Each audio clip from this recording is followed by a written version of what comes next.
A lot of the toolkit that I used for stop motion translates. The difference is obviously that a puppet has to be fluid in real time, whereas a puppet has to kind of be stiff in real time.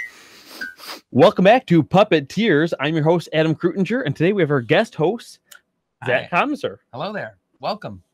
And today is a very special day because we have the one and only Barnaby Dixon. How you doing today, Barnaby? I'm good, thank you. How are you doing? Good, good. So what's going on? Do you have any new projects coming up, or what's going on?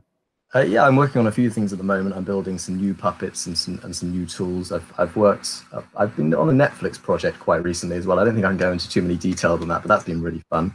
Wait, you're going to be doing a show with Netflix? I can't say too much more than that.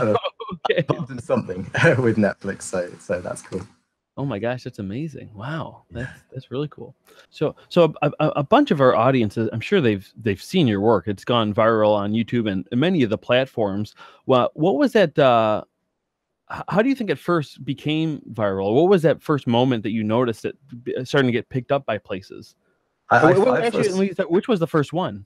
Actually, that picked it up. Oh, the first viral video. The first viral video. The first viral video starred this little puppet that I called Manu with this kind of tribal looking feathers coming out. It was a very simple video, just shot with my phone with the reverse camera on, so fairly low quality by today's standards, but probably by those standards as well.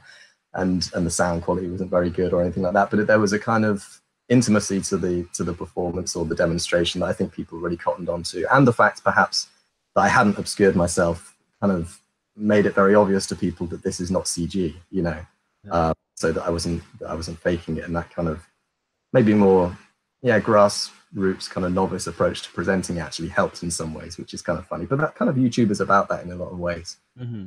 If you can be seen to be an individual that is just talking to people and seem real in that kind of way, I think that can help. So I think that's what helps it go viral. So I saw it, I think that evening. It was on Imgur, I never know how to say that site, and I'd seen it had got something like 12,000 views. Something's happening here. Fortunately, that person shared my original link, and then Reddit picked it up, and it got to the front page of Reddit and was trending there for I think a whole night. And in the space of maybe the whole night, I guess I went from about 500 subscribers on YouTube to something like 20 or 30,000. Wow! So, holy cow! Really good, and I credit the people that shared it actually, and it's a wonderful thing that they did in sharing the original link. Yeah. Yeah, for sure. I'd have been like, oh no, you know. It makes a big difference for sure. Yeah, it really does. Yeah. Because a lot of those companies that try to share those things have their own links to it to promote their own social media content and stuff, which is fair enough. You know, they're trying to run a business too. But yeah, if you can get the original link on there, it is definitely a benefit for sure. It is good. I mean, there's a few different ways people do it, and it's changed throughout the years. I think Facebook was fairly notorious for, or at least people using Facebook for ripping videos off and re-uploading them and not crediting them. They've really come a long way since just in the last couple of years, and I think that they're actually one of the better ones now. I think, in my experience, maybe I just haven't come across the ones that have ripped my. But a lot of companies will come to me and say, "Can we share this? We'll credit you and all this sort of thing." And if they have following, I see no reason why they shouldn't. Generally, out of permission, that's a big thing too. You know, at that point, is it safe to say that you were just kind of playing around at that point, or did you have a specific goal and trajectory with those characters to kind of have this kind of platform and following and building it up in some way? That was the dream, and like I said, I didn't really know how realistic it was. But after that video got so popular, I thought, okay, there is something to this. Yeah. But it was methodical in that, coming from a stop motion background, my concern with stop motion was the time it took to make, to produce these films. So in my mind, kind of puppetry offered a really good alternative in terms of actually cranking up or cranking down the production time, doing it quickly. And so I was able to design these puppets that were quite small and using stop motion as a kind of basis in terms of like the gold standard of movement. I'm sure there are other techniques. CG is getting very good, and stop motion is getting very, very tight with Leica and people like that. But coming from that background, I was aware of what the illusion of movement could be. Whereas puppetry, I guess, is not an illusion, but I was kind of holding that up as kind of the gold standard. And how can I get it as fluid and dynamic and the physics as believable as possible, I suppose. Yeah, for sure. Yeah. Because I look at what you're doing, and I think a lot of the comments and things that I tend to initially see are people focused on the puppet, and they see how Yeah. beautiful it is, and they say, and I think a lot of people tend to underestimate your manipulation as well, because like that same puppet in other hands might not look quite as good. You could say that with virtually any puppet or any art form, but particularly with the style of puppetry that you do as well. I mean, like you have such, like, how much do you practice? Because there's a whole process of building the puppet first before you want to release it, and I'm sure there's also a certain level of practice you want to do with the character as well before you want to release it too. Certainly. I mean, those things do go hand in hand, quite literally. I think when I'm building the that was a pun. That's right. Yeah, I got it. So as I'm building the puppet, I'm basically working out how it can move and what kind of movements you can do. What ways? I mean, quite often you're dealing with an asymmetric, well, all the time basically, form, which is your hand. This finger's a little littler, this one's bigger, whatever. Yeah. So at the same time as building it, you're working out how can I construct it in order to monopolize on the movement that I have, and also to kind of iron out any asymmetry to a degree. Sometimes it's good to know. So basically the whole process is a mixture of, and neither one comes before the other really, the building and the kind of practicing. Yeah, so yeah, those things do literally go together. So by the time the puppet is finished, I'm kind of basically, I wouldn't say close to having mastered the movement, as I still am not, I think, with most of them. But I'm enough of the way there to do a decent enough demonstration online. Well, I was looking through some of your videos and stuff, and I noticed that you seem to have started with stop animation. How did you get into that to begin with?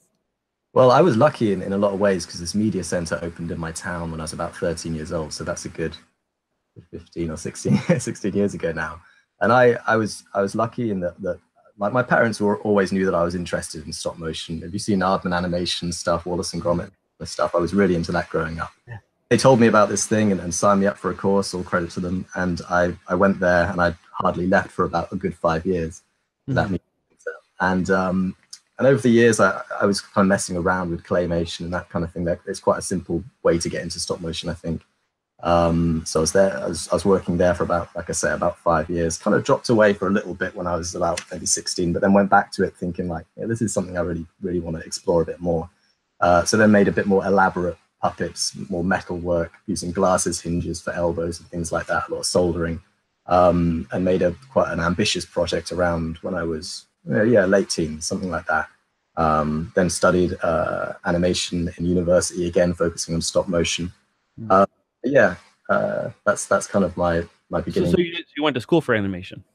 I did, yeah. I went to Newport in Wales. What was your plan from that point? Was it just to do your own art, to make your own videos and whatnot, or to be part of a bigger company and working on like mainstream films or something like that? I thought the former would be nicer, but the latter seemed more realistic, leaving university. And from then, I kind of wanted to give it, after I graduated, I wanted to give myself more of a chance to try and do this a more independent route, making films and all this kind of thing. But then as the years went, well, not too many years, maybe a couple of years went by, I was thinking, this is not so realistic. And I signed on to a few different agencies and tried to get some advertising work, and was successful eventually. So for a good maybe 3 years, I was in and out of London doing freelance placements. Worked with some really good people there. Yeah, cool. That's awesome. I was looking through some of your videos too, and I saw one of your old stop animation videos. How do you pronounce it? Escos? Yeah, I don't really know how to say it either. What, does that mean something? Or I think it's a bit pretentious, but I think I remember, I couldn't think of a name for it for ages, but I saw some old kind of Brythonic language where it means fish. I think that was it. And I thought, that makes, and I kind of wanted it somewhat obscure and kind of mysterious, as the film is kind of a little bit dark in a lot of ways. And that video was posted a while ago. I think it said 6 or 7 years ago now. Yeah. So at the time, you would have been like, what, 21 or 22? No, I was actually quite a bit younger when I did that, because I would have been around that age when I posted it. That's right. But I think I made that film around 2008, 2009. So I was around 18 or 19 then. Okay. But YouTube... Yeah.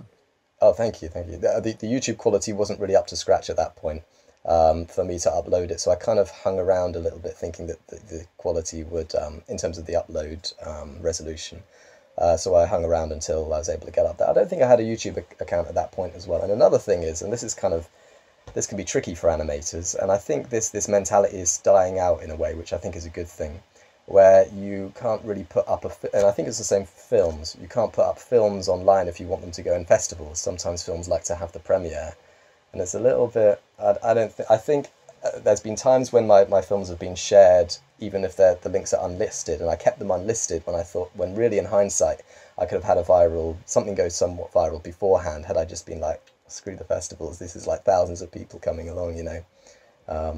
So yeah, I'm glad that's I think that's changing, because people are seeing YouTube as a more kind of valid way to present their films. Yeah, if I have to encourage all of our listeners to go online and well, first of all, look up all of your work, but particularly that video, because it is, especially you saying you did it when you were 18, 19, it is phenomenal. It really is. And from so many different standpoints too. You know, the way it's built, it's such a beautiful little world.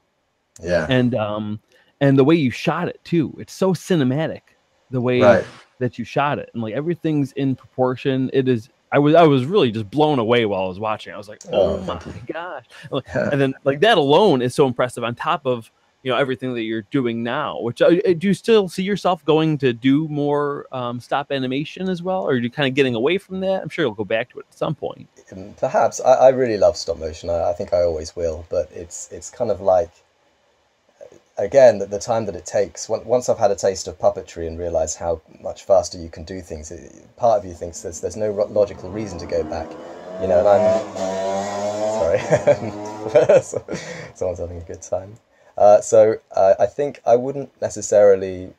Well, you know, the projects take so long, and I'm always thinking about how can I make stories faster, characters faster, and all that kind of thing. So it would feel a little bit counterintuitive. Having said that, I'd have a play around with it, I think, if the opportunity presented itself. I don't think I'd necessarily seek it myself, but that was also a pretty long video for online stop animation that I've seen before. A lot of them tend to be a couple minutes long. But, so maybe it was about 10, I think. Yeah, it was 10 minutes. 10 minutes long. Yeah, I think it was the puppets that I made. They were interesting. I hadn't really made such advanced puppets before, with all the technical kind of requirements that they needed. They were quite heavy too, so, you know, stop motion puppets, if it's good if the feet are heavy, but if the top half is heavy, they can kind of fall over, so there's magnets and stuff in the feet. But in terms of joining all the metal elements, I think I just used like kind of solder, like electrical solder, and I've since found out that silver solder is a much better way to go if you use kind of stainless steel or other things like that. So the characters look kind of messy, but for me, it was the most practical way to go about it in terms of my own knowledge base at the time.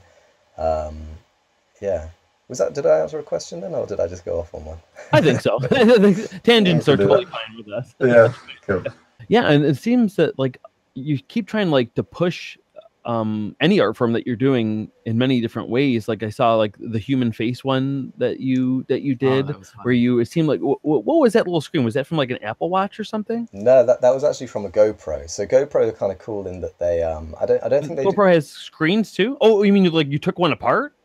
I think I could do that now, but it was a little easier back then, because I think the GoPro, up until the GoPro Hero 4 maybe, I think they had external backpack screens.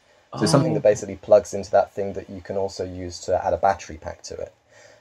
So that was a little easier to hack apart in that it was a separate element. I still had to get about 5 of them and break about 4 before I got the one that, you know, that worked. But I'm glad you brought that up, actually, because I really think that there's potential in that project, and I've been taking it a little further in the meantime and trying to figure out how exactly to make it a bit more viable. There was elements to that video itself that were a little rushed, in that I was going on some trip quite soon after. I was like, I want to get this concept out there for folks. So I think I just used the bug puppet's body and this screen on the top of it. It's doing a lap. That's what you're doing? You got a derby watch in there or something? Yeah. So yeah, I've been working on that concept a little more and making a kind of bespoke puppet, particularly for that, or specifically rather for that concept to really show off. Yeah. Yeah. I saw you experimenting with that, and also like the one with the bug with the looping music. Oh yeah. Pretty cool too. That's fun too. I really like the idea of being able to create music on the fly, kind of live, you know. And those drum pads are great. They're really kind of sensitive. I think I ordered a one by a few different companies. I think I tried to get a Yamaha one, a Roland one, and I got them all in together and see which one is the most sensitive, in that a puppet can literally just tap it and you get kind of the sound coming out, and it's velocity sensitive as well. So if he stamps, it's a louder sound. If he jumps on it, it's a louder sound still. So when I found those, I was like, okay, this could be kind of a viable concept potentially. But I'm constantly looking for new ways. I'm working on something now where a puppet can get something a bit more melodic and chord based out of performance tools. When you were doing solely the stop animation at that point, did you consider yourself a puppeteer at that point? What point did you kind of consider yourself a puppeteer? Well, I guess stop motion, in terms of animation, stop motion is probably the most like puppetry, in that you're actually handling real physical models. But no, I wouldn't have said I was a puppeteer. I'm probably an animator more than a puppeteer, as it's you know, it's still Which technically again, animation. still similar, yeah, because puppetry is just live animation. Yeah. Yeah. Although I think sometimes stop motion models are called stop motion puppets, so there's certainly people do recognize the crossover, I'm sure.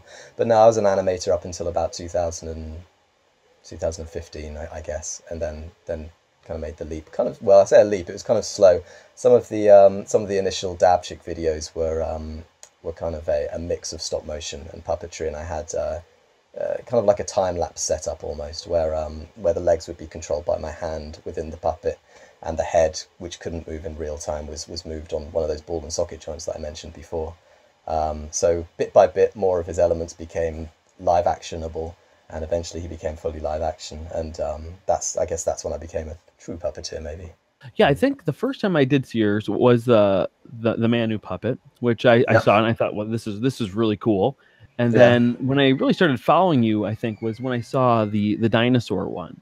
And again, me having more of a building background, I was fascinated when I saw the dinosaur, particularly the way you manipulate him and Dabchick's head.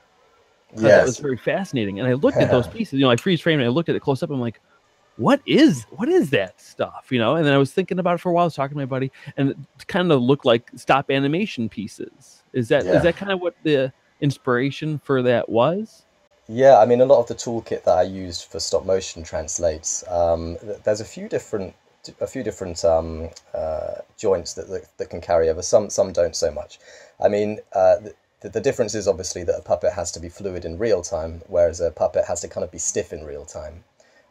So some of the joints are useful, and sometimes you do want a stiff joint in a puppet if it's something that the Dabchick thing attaches to my wrist, and sometimes if I'm using it on the floor versus a desktop versus high up or something, the head position changes, and it's good to be able to go into those ball and socket joints, these ones, and really tweak them a little bit so that the head angle stays, correct. But yeah, so a lot of those hinges, those ball bearing things, are things that I've either learnt through stop motion or learnt where to buy through research for stop motion, or sometimes for puppetry too. So some of the people in our audience might not know, but you were on like a reality TV show in Germany, was it? Yeah, that's right. It was on the RTL network, I think. Am I saying this right? Das Puppenstars? They say like Das Puppenstars. The second. Puppenstars, okay. Yeah, the first vowel is real tight. That's right. We'll give it a try. The Puppenstars. The Puppenstars. Something like that. I'm not sure exactly. Yeah. And how did that come about? At that point, were you already, a sensation on YouTube with all your puppetry and videos and stuff? Is that how they found you, or did you apply and seek that out? No, I mean, I think some people applied to seek it out, but as is the case, I think with a lot of these reality TV shows, there's an element which is not quite as real as they might let on. So I think they contacted me after seeing the first viral video. So I would say the video went viral in around April of 2016, maybe May. I'm not quite sure, but it was only a couple of months after that they contacted me with this show that they'd already done a season 1 of. And this was the second season of that. I don't think they're doing any more seasons. I might be wrong about that. It's quite a specific talent show, I guess, because it was all completely puppetry themed. And I was hesitant in a lot of ways, but then the prize money was quite a lot, and I was like, okay, well, that kind of. So, but at that point, though, you had only been doing puppetry in the sense of what you're doing now for a short time. And did you feel like you had the chops to go on live television and perform? There's one thing to perform for a video, whereas you make a mistake, I'll re-record it, right? But when you're doing it there, you don't really have that kind of option. And again, at the time you were very, very young, and again, relatively new to it, and probably saw. I imagine you may have saw yourself more of a builder or technician rather than a performer. Is that safe to say, or? Well, it's hard to say. I mean, it could. Stop motion itself is a mix of the two. I always saw it as a mix of the two. I think in certain companies, maybe most companies, you'll have one division for making the puppets and another one for actually, animating them. But I always like to take control of both of those things because I could always rely on myself to do it. I didn't have really any other friends that were kind of interested in this. So I always, it was a practical approach rather than completely control freak, but a little bit of that as well, for sure. So yeah, but in terms of performing live, I'm not terribly extroverted, I suppose. But in a way that's kind of nice because the puppet becomes the center of attention, and you can kind of, you can kind of, what's the word? Separate yourself a little bit from the performance, but also observe it. I get a lot more nervous if I have to speak in public or something like that. I'm having to do more of these engagements recently, and I get really quite terrified. But when it comes to actually performing, I find it a lot easier, and it's, I just focus, I suppose, and it really flies by. How many performances did you need to do for that show? Well, there was an interesting setup. I think some of the other shows work in the same way.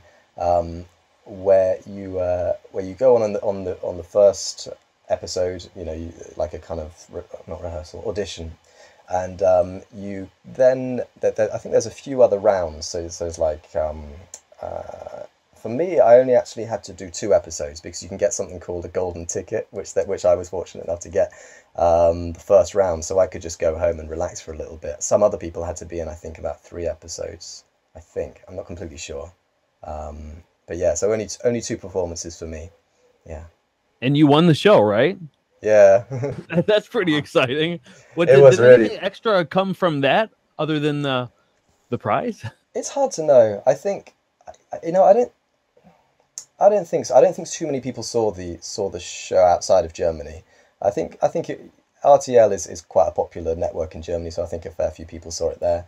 But outside of Germany, I wouldn't say so. I think most of the offers that have come my way have been from the viral videos that I've done and that kind of thing. But still, it was a really good experience. I think those reality shows, you do take a risk because obviously, as you're saying, it's live. You're not in complete control of everything, as puppeteers may well like to the only be. way I even found out about it was from that one. Was it Insider that did a little thing on you? One of the videos. I think that was The Great Big Story. Yeah. Oh yeah, The Great Big Story. Yeah. That's the only place where I really saw a reference to it at all. Right. Yeah. Yeah. They got the clips, I think, from RTL. I think they sourced them, and I have them all somewhere. So. They actually tried having that same show in America. Yeah. I know about this actually. Yeah. Well, I mean, I don't know. I think this was a while ago, so I can probably say some things about it. It was good. I think it was going to be called The Puppet Show, and Craig Ferguson was going to be producing it. That sounds about right. I think it was on. Is it NBC? Is that right? I think so. I might be wrong about that. Because we were going to be potentially on it. Right. Yeah, me too. Oh, you too? We would have. Oh, yeah. We would have been against the great Barnaby Dixon. Actually, we were communicating with them for months. We had to do like 3 or 4 videos, skits that we rehearsed and skit and for the thing that we were creating, we had like anywhere from 4 to 6 performers in each one, so it took a lot of coordination on our end to get to build sets and stuff and some extra puppets and it turned out that it didn't end up coming to fruition, unfortunately. I was fairly cautious dealing with those folks. I think, like I say, these talent shows can really go either way. And I saw this one coming along, and after I won that other thing in Germany, I just thought, like, well, I have a 100% success rate at winning these things now. I may as well quit while I'm ahead. You know what I mean? Yeah, why take a chance at that point? Partly that, but also partly like they can take things out of context and they can re-edit things and all this kind of thing. And YouTube is so the antithesis of that, I think. I mean, you can make it that way, completely honest if you want to. And that was kind of the world I'm from. So, and I felt kind of like a fish out of water. And I remember I was having these interviews for this show, and they were trying to get me to, create these, asking me to create these videos showing what kind of performance. And I just said, just look online, I have some performances, tell me the sort of thing you like. And I didn't really go above and beyond for them, and I think they they cut communication soon after that. Well, I think actually the thing just didn't come into fruition, and maybe I'd have heard from them again if had it done that. But I remember the interview. They wanted me to be like more excited on Skype, so it was kind of like this, and they're like, can you do it more excited and smile and say how excited you are to come to the USA? And I was like, I tried it a couple of times, but I was just getting embarrassed. Oh, I know. Yeah, were you in one of the interviews that we did with them too?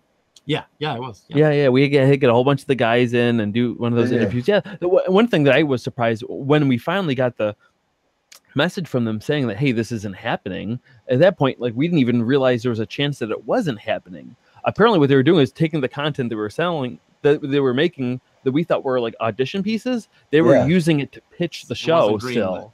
Oh, I didn't know that. That's quite cheeky. Somebody used our content to pitch the show. Yeah, there's enough stuff. I was like, oh, geez, whatever. It was, you know what, though, we came up with some great stuff that we wouldn't have come up with anyway. That's a good way to look at it, really. Yeah. The way we looked at it, it was a little bit of a financial strain and a tough time. Crunch. Yeah, I know that's no good at all. I think the idea for the show is really cool, because the way I kind of saw it is it's kind of like almost like in America's Got Talent or Britain's Got Talent, but for just puppets. You know, all these different forms of puppetry.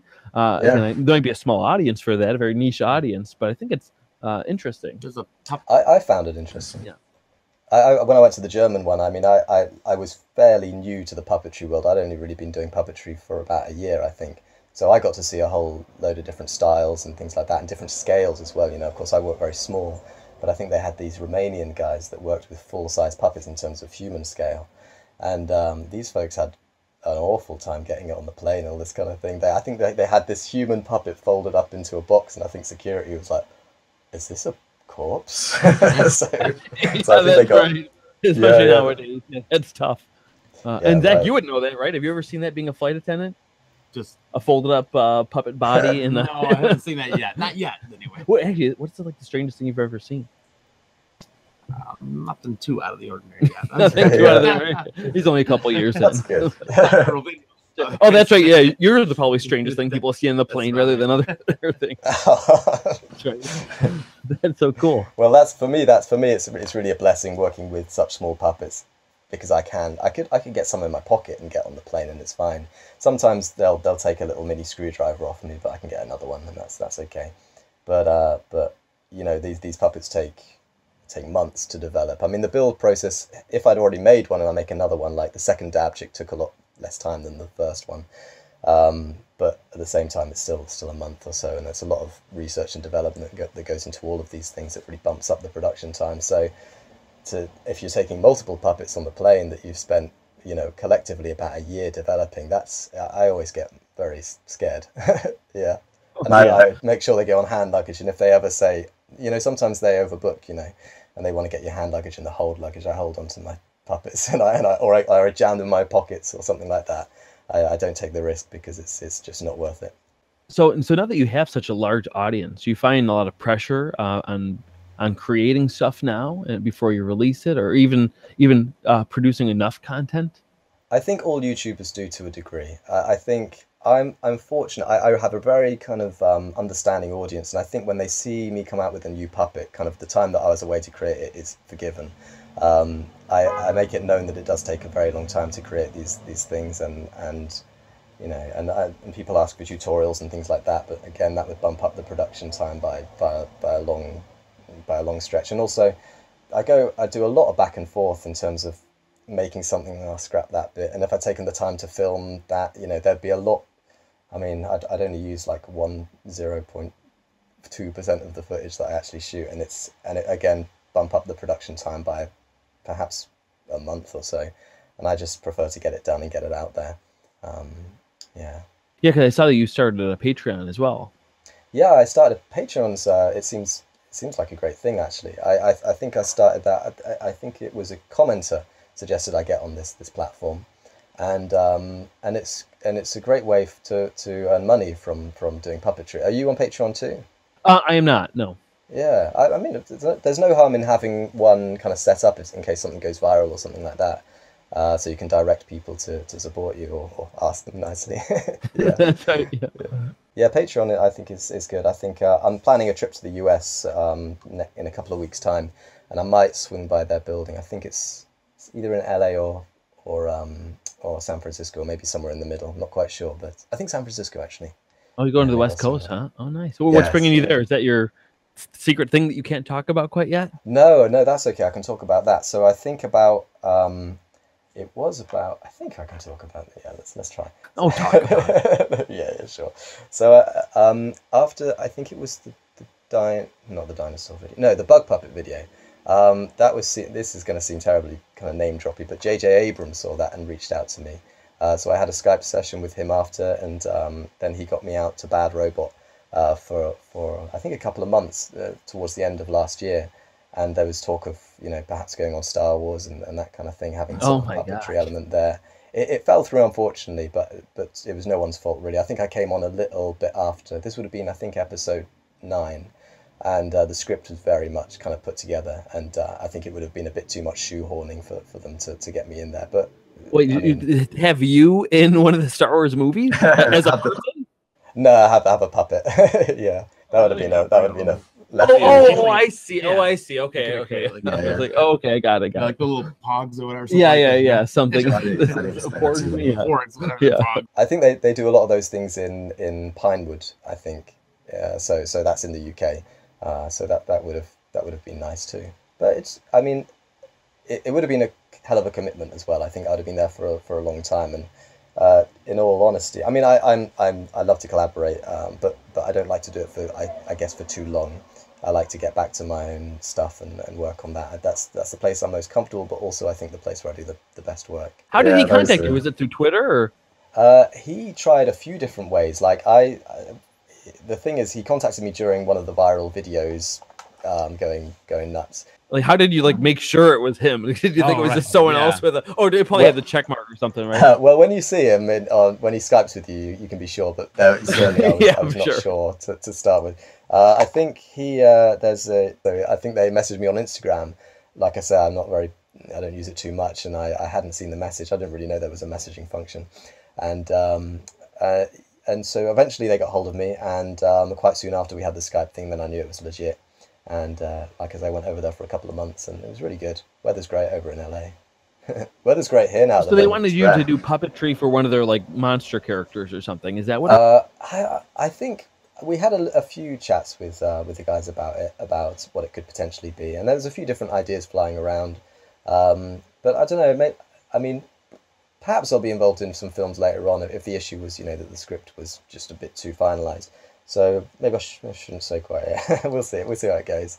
But I'm sure there are ideas. So that's awesome. That he must have just saw your video and said, "Oh, this guy seems cool. Yeah, and let's have him be part of it." Because obviously he could have had anybody do it. You could probably have some kid from, wow, that's pretty sweet, man. Yeah, well, he's good like that actually. He will. I know a few folks in the industry that he's sort of reached out to and given opportunities to purely as a result of him being interested in what they're doing. And so that was the case with me, and I've had a good time over there, and I, like I said, I'll visit again when I'm over there. Yeah, I'm looking forward to it. I think you could have been the one giving Mark Hamill that blue milk straight from the tap. Yeah, if only one day. Isn't that all where we aim to get? that is. Oh my gosh, that is so crazy. Oh man, how long did you talk to him for? What, on Skype? Yeah. Oh, I think maybe about half an hour or something like that. But then when we went over, we had a fair few meetings together and that kind of thing. So that was cool. So, but then you did go out there.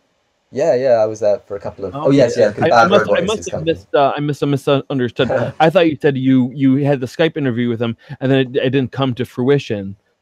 Oh no, it did. Yeah, yeah. And we talked about the concept a little bit and all that kind of thing. So that was good. So you did film with it? We did a few movement tests with different types of puppets, not specifically for that project, but I think just to sort of test out what you can get done with them, I suppose. So yeah, and also they have a lot of good equipment over there, so I was able to play around with kind of red cameras and all those kind of things to really get some crispy images. Oh my gosh, man, that's so cool. Yeah, What are you nice. shooting at now for your YouTube videos? Because I think am I wrong that your a lot of your Dab Chick vlogs were just on your phone, right? Just on my phone. They still are just on my phone, actually. I mean, what's great now is that a camera that would have been a few grand maybe 5 years ago is now on everyone's phone. It's something like that, something comparable to that, which is insane. And I think I came in at a good time, really. So I think this is an LG G5, and it's got a couple of lenses on it, so you can switch between wide angle and kind of standard angle, whatever that is. But that's nice in that you can, because I'm never too far away from the puppet. So it's nice to be able to get the wide angle in there to give kind of a sense of scope and scale and to mix up the shots a little bit. But yeah, phones are only going to get better. So with that, with quality and filming capabilities, and they're small, and they're touch screen and all sorts of things that are very useful to be able to use with just my left hand. I'm right-handed normally, but you hold it with your left hand, you can basically get all the controls that you need to. And they fit in your pocket as well. And when you have a puppet that can fit in your pocket and the phone that can fit in your pocket, you are a one-man band. Especially when you're filming on all those locations, it's less intrusive. If you had a big camera, people walk by and look That's like, true what's as well. going on? Whereas if you're just using your phone, no one's going to think twice about it. And the scale of the puppet as well really helps you out there. I mean, occasionally folks will notice what I'm doing and they'll get curious, and I don't really mind that. But I do also like to be able to kind of blend in and sort of, Make it a seems, surprise. yeah. The key kind of is like to make out like you're doing kind of a normal thing, even though you're definitely not. So folks will walk past you if you're just like, okay, just doing this thing that everyone does now, and so you just got to be. Have you built many things for other people for commissions? But mostly, from what I've seen, everything is kind of your own thing that you're doing. Yeah, the Netflix thing I built something for that, and I also performed with it. So I built it to my specifications and measurements. But generally, no. People do ask me if I could make them a puppet, perhaps every day. Oh, I'm sure. Right. I get that a lot too. Yeah, for sure. Yeah, A lot right. of people don't realize what goes into it, or yeah. I'll give you That's $5 true. if you can make That's this. Yeah. Well, it's a nice thing. People assume that it's been mass produced, perhaps because it looks so professional. So that's I take it as a compliment. But Oh, were yeah. I to, Oh, for sure. I'd be working till long after I'm dead if I took on all the commissions that people. I think I saw in one of your videos that you said you were trying to look for a manufacturer. Yeah. Was it a toy company or something to try to get it produced? Yeah, I think that I was in talks with a few different companies at the time, and but it was a little tricky. It was taking up a lot of time, and I kind of saw my YouTube stuff falling off a little bit during that. Well, maybe not falling off, but I guess I couldn't be totally devoted in the way that I wanted to be to the YouTube stuff, and there was a lot of pitching and these kind of things that I don't like very much. I mean, I've found that you get offers if you just produce good stuff. People come to you, and during that time I was going to a lot of different people and trying to sell these sort of things where I just think if these things are good enough, people will notice them anyway. So I'm going to focus more on the YouTube stuff, getting more of content out there so that people could notice it, and folks have come to me since then as a result of, I think, focusing on the content, but I've said no to quite a lot, and I'm in talks with a few more at the moment, but we'll see where it goes. I'm cautious, and I'm also conscious that if my popularity or my work keeps getting noticed more and more as it has been so far, then my negotiating power and all that kind of thing that's pretty useful in situations like that could be a bit more potent. That's a weird word, but you know what I mean. Yeah. What are your major influences and inspirations for the art that you've created? Well, I think most of my inspiration comes from stop motion, probably as a technique more than any individual that's worked in it. Just in terms of its like I say, I was using that as kind of the standard for movement, and what I was aware of how fluid and all sorts of things that stop motion puppetry could, all those, the quality of movement you could achieve, I wanted to get with puppetry. So that's a big inspiration in terms of puppetry stuff. But in terms of stop motion, I looked at a lot of kind of Eastern European stuff. The brothers Quay, well, they're American actually, but they took a lot of influence from Jan Svankmajer. I always say that name wrong. And there's another guy called, I think, J.J. Trinker. You roll that R, I think. But he's also Czech, like Svankmajer is.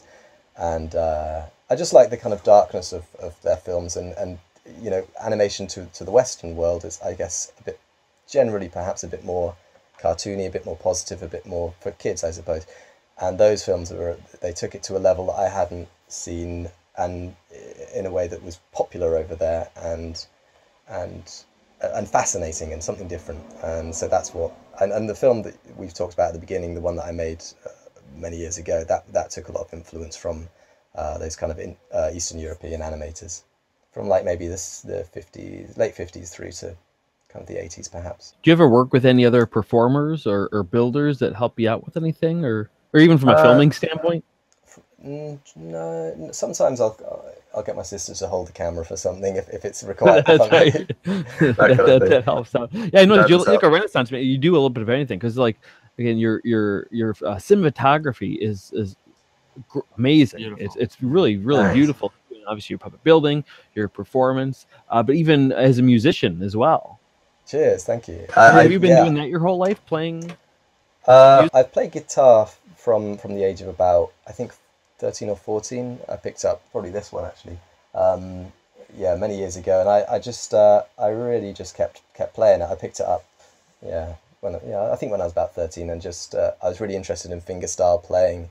And then I got into kind of classical guitar with nylon strings. I got into this one as well, which is a little bit, I think it's called requinto. It's a bit smaller. I've got fairly small hands, and I find I'm able to play that with a bit more stretch fret-wise.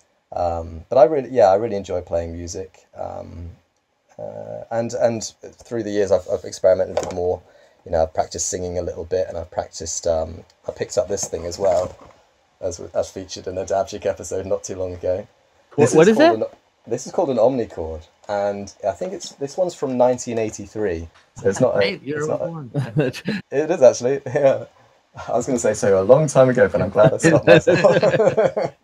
So it's kind of, in a way, it's kind of like a synthesizer, but you have all the chords laid out in button form. There's a few missing, but you have the main ones that you might need, and you press it, and you get not only the chord sound, but a drum rhythm coming through, which you can turn on and off.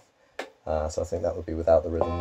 Yeah, there you go. But it's a real kind of beefy analog sound. And what sort of appealed to me about this is that it's just one finger, one chord sort of set up. And I was like, you could perform a puppet with a puppet at the same time as that. And you also have this harp on the other side, like that a puppet could potentially play. And it just has this kind of really,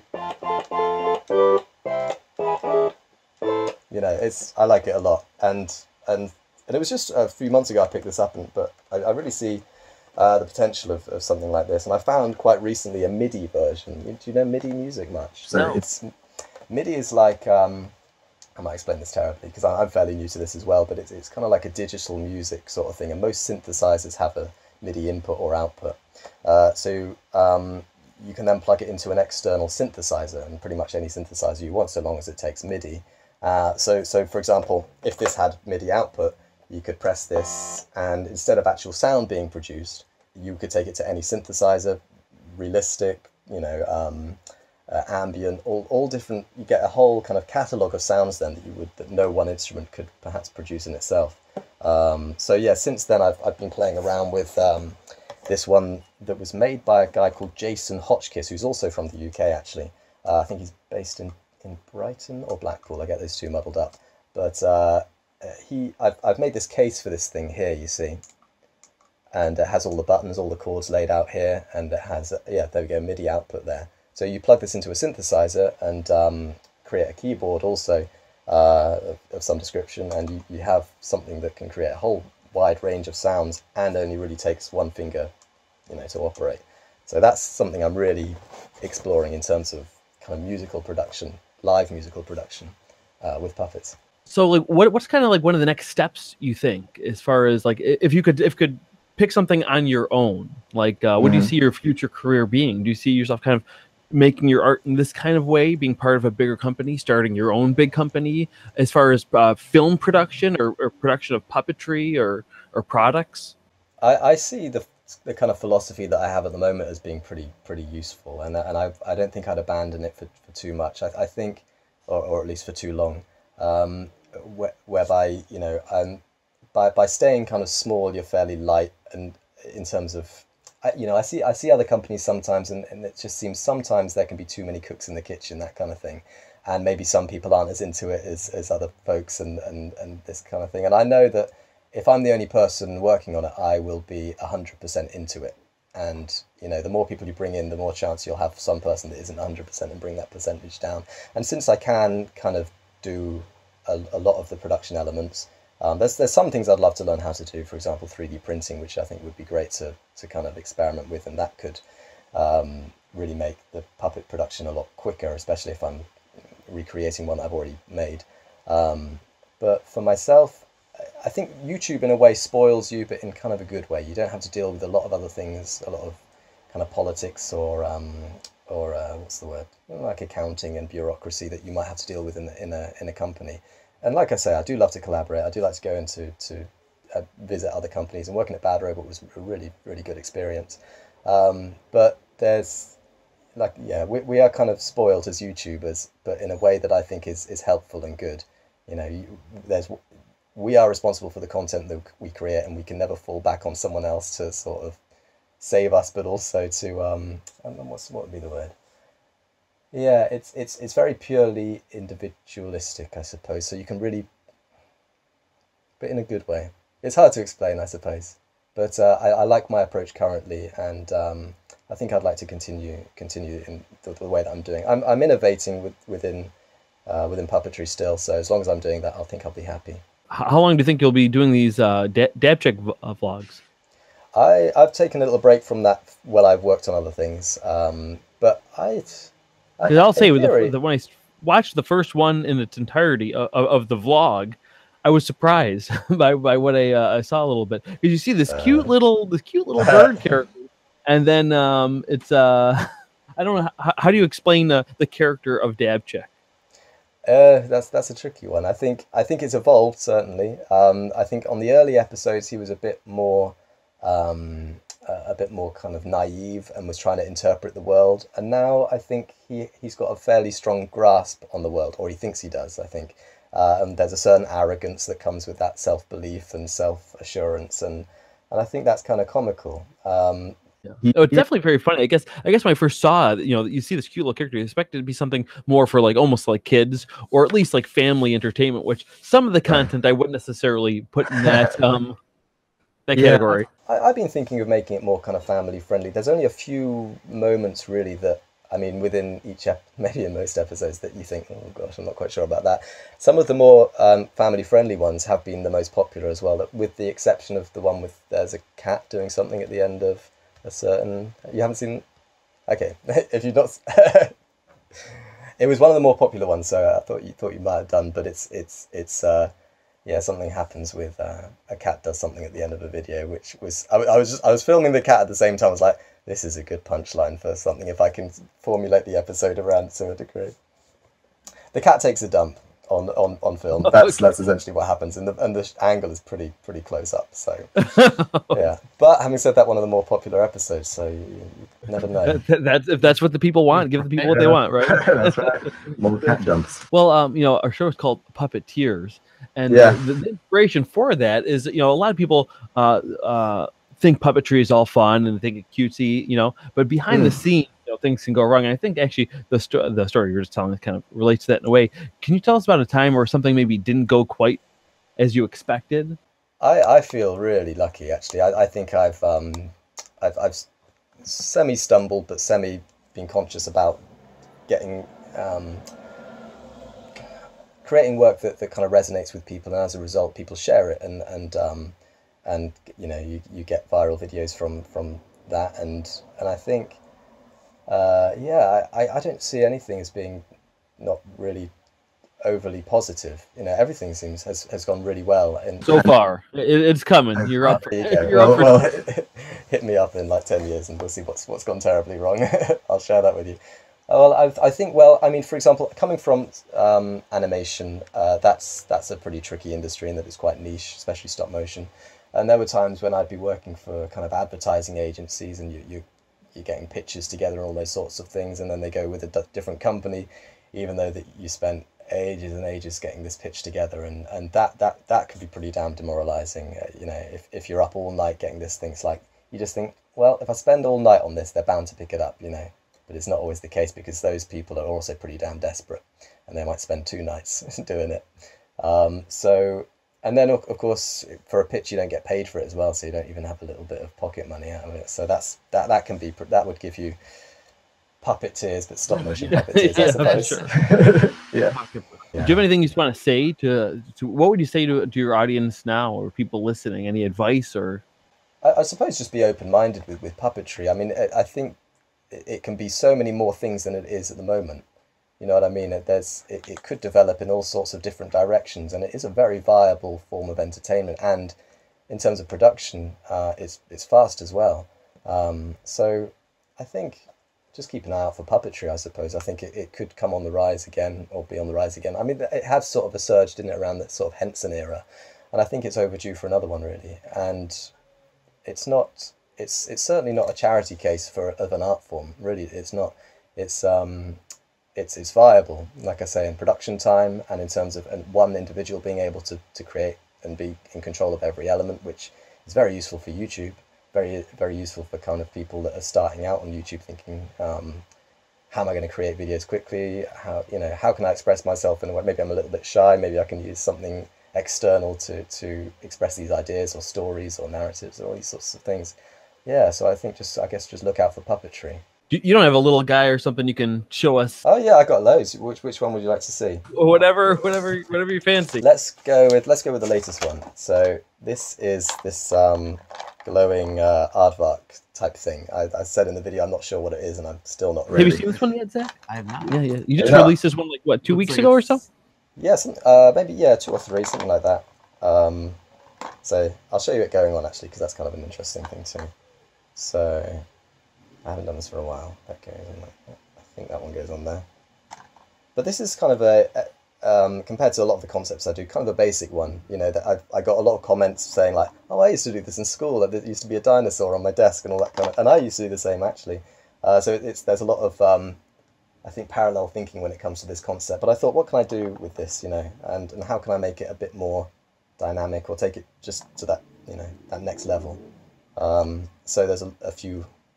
Obviously, these kind of fit on like thimbles, and there's a tail as well, and there's some fur creating. Is it called sympathetic movement? Have you heard of this? Is that from that Kushi ball that you? Yeah, well, that was part of the inspiration. Yeah, so I think I had Dabchik say in the video we should create a puppet that has this kind of wobbly kind of fur kind of thing on it. Like a porcupine. Yeah, it's kind of like a porcupine. Yeah. It's a nice little one, and it's you don't have to twist your arm in funny angles for this one at all. So it's nice. You can just keep it very straight on, and it's still. Does he have a name? Not yet. A lot of them don't have names quite yet, but I'll keep thinking. Yeah. Do you ever wear a glove with this one? Sometimes I wear a kind of black glove. Sometimes though, the gloves have to be quite thick in that, or rather quite thin in that you don't have a lot of tolerance for the fingers. So that there will fit just around my finger, and it has to be quite tight because it has to stay on. But the issue with that is would you have consider attaching it to a glove so it's all one piece rather than having all these separate pieces? I hadn't thought about that actually, but I like them to last, you know, the puppets, and I would worry that if I was to attach it to a glove, there would be kind of stress points where the hard material meets the soft material, and I imagine that it would only last as long as the glove in that case. Yeah. So I'm really conscious of that in terms of durability and longevity of the puppet. So I'll always use kind of brass and stainless steel to avoid rusting. So is that what those the little thimble legs and feet are? Sometimes there's brass incorporated. So for like The original Manu leg. This is that one there.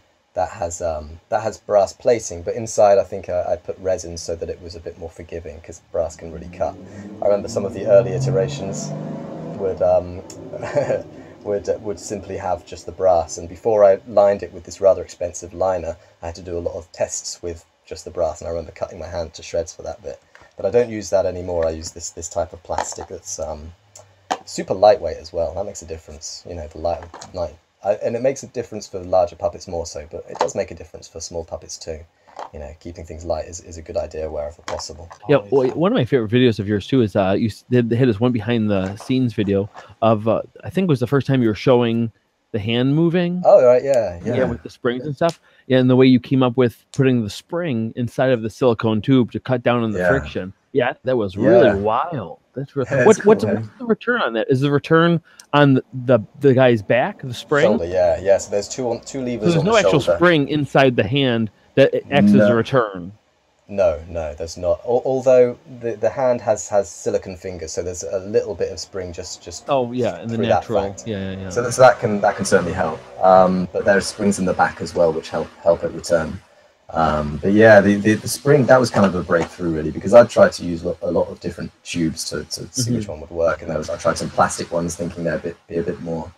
Yeah, we had Jim Krupa on, who is the guy who makes. Are you familiar with Jim Krupa by any chance? I saw a little bit of that video. It looks really cool. Yeah. He builds all the mechanical, many of the mechanical puppets for like Sesame Street and the Muppets. Yeah, I definitely heard the name. And one thing that he uses is Teflon tubing. Teflon, eh? Well, that makes sense. Kind of non-stick, isn't it? Same thing they use in those pans. Cuts down on a lot of friction. And it lasts pretty well. The only hard thing with it is nothing adheres to it. You can't like glue anything to it or paint it. It'll just come right off. That's true. I mean, I normally don't paint things. Normally I mix pigment in with it, so there's no chance of it chipping off. But Teflon, is it fairly flexible? Yeah, it is. So okay, I need to test that out then. Well, it would definitely not compare to silicone. Silicone is almost like it's like a latex tubing. It's so it's almost like the tips of the little aardvark that you had. Like they just move. Whereas the Teflon does not do that. I see. Well, it still could be useful for cable mechanisms. Yeah, absolutely. Yeah. A lot of this is just trial and error, and I just tried. I don't know how many folks have tried puppets at this scale. You know, and so I don't think there's too much online about how to go about this. I think it's fairly new, so a lot of it is trial and error. But sometimes little nuggets of information like that come along, and maybe I'll incorporate it. So and the line that you use, it looked clear. Was it, or is it just fishing line simply? Oh, it is. You use a clear fishing line for it? Clear fishing line. Yeah. What do folks normally use? Well, again, this is a little Krupa tip. One thing that we use is we use a braided Dacron cord, because what we found is the clear can stretch since it's plastic. Yeah. Whereas the braided Dacron is super strong, and actually the tighter you pull it, like it will probably stretch a tiny bit over long use, but like if you had a piece of like the plastic fishing line, if you took it held like this, you could physically stretch it. Yeah. Braided Dacron cord is something I would look into as well. Braided Dacron cord. How thin can it go? Oh, it's very thin. Really? Oh, cool. And what is it? Is it like a fabric? Is it a braided fabric, or is it a plastic that's been? Yeah, I think it's I think it's a fabric. It might be some sort of a plastic, but it is braided Dacron is also a fishing line as well. Yeah. Okay. Well, that makes sense. It comes in different pounds as well. There's like 40 pound, 80 pound. Yeah. And the higher weight you go up, the little bit thicker diameter it is. But it's all still pretty thin. And the flex on it, can it do corners fairly well? Oh, yeah. Yeah, okay. Well, I've got to test this out. Yeah, for sure. Yeah. Well, I think... Sorry. No, I'm sorry, go ahead.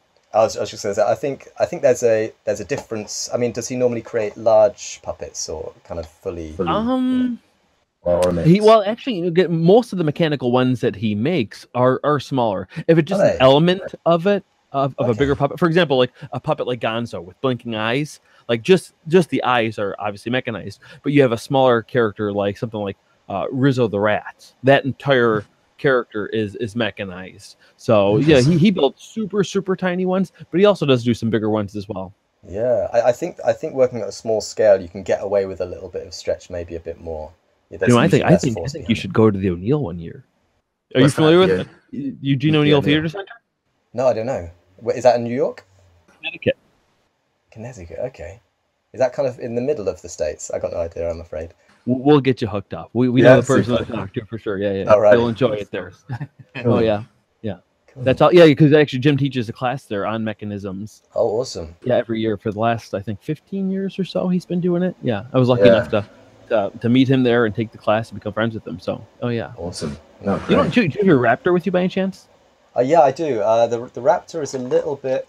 He needs a little bit of maintenance. I think he was perhaps only the second one I made, the second puppet. So Dabchick has had a few iterations where I've been able to refine certain things. I might not be able to get this one on, but I can certainly show you it just as is. So there you go. How's the lighting? Let me try this. There's a little better, isn't it? Just a bit better. Quite shadowy. So on this one, there's a little lever there that should. Whoopsie. Yeah, that'll open the mouth up there. Oh, that's awesome. Yeah, and those crests on the top pop up as that happens. And yeah, this is mainly a material called milliput. Do you know milliput? No, I'm not familiar with it. Ah, okay. Well, milliput is it's not very practical in puppetry, but it took me a few puppets to realise that. It's extremely heavy. It's very solid. It's water resistant, so it's got a lot of stuff going for it. But there's no flex whatsoever, and like I say, it's heavy as hell. So yeah, good to avoid milliput maybe. No, well, it's good for some things, and I think I do incorporate into some parts of puppetry making, but you know, these things are the full form is made out of that. Have you ever Essentially, they're used quite heavy. Magic Sculpt? I think I've heard of it. Is it similar to something called Sculpey? Oh no, Sculpey is a little different. Sculpey's oven bake, isn't it? Yes, it's oven baked. Yeah. Magic Sculpt is really cool. It's a 2-part putty epoxy. All right. When it cures to it feels like stone almost. Really? That sounds a bit like milliput. Oh Is yeah. Is there Any flex whatsoever? Once it's cured, Yes. there's no flex at all. No flex. Okay. And it's heavy, like stone, or just feels like stone. It depends on how thick you apply it. It can be, yeah. If you had a big chunk of it, it'd be pretty heavy. Again, it would be like a stone almost. Yeah. But if you just work in walls, there's an artist that I know. He doesn't do puppetry, but I think you'd love his work. Have you ever heard of Jason Freeney? No, I haven't, I'm afraid. Oh, you have to look him up. His art is Okay. amazing, but he actually does all of his sculptures out of this Magic Sculpt, this epoxy putty. And I'll send you a link to him. I think you'll Jason think his stuff is Freeney. fantastic. Oh, awesome. Yeah, I'm sure I would. How can people follow you? Oh, I mean, I think if they simply Google Barnaby Dixon, they can find my YouTube. I have a website that hasn't been updated since I was an animator, so that's fairly embarrassing. But the Patreon is fairly up to date. They can support me if they'd like to on that. They can follow my work on YouTube, Facebook, and I'm thinking of branching into Twitch. Do you know Twitch? Really? Yeah. I'm familiar with it. I think there could be a lot of viability in doing puppetry performances live for folks. I think that could draw a new type of crowd. What's the advantage of doing it live there versus live on YouTube? Well, maybe.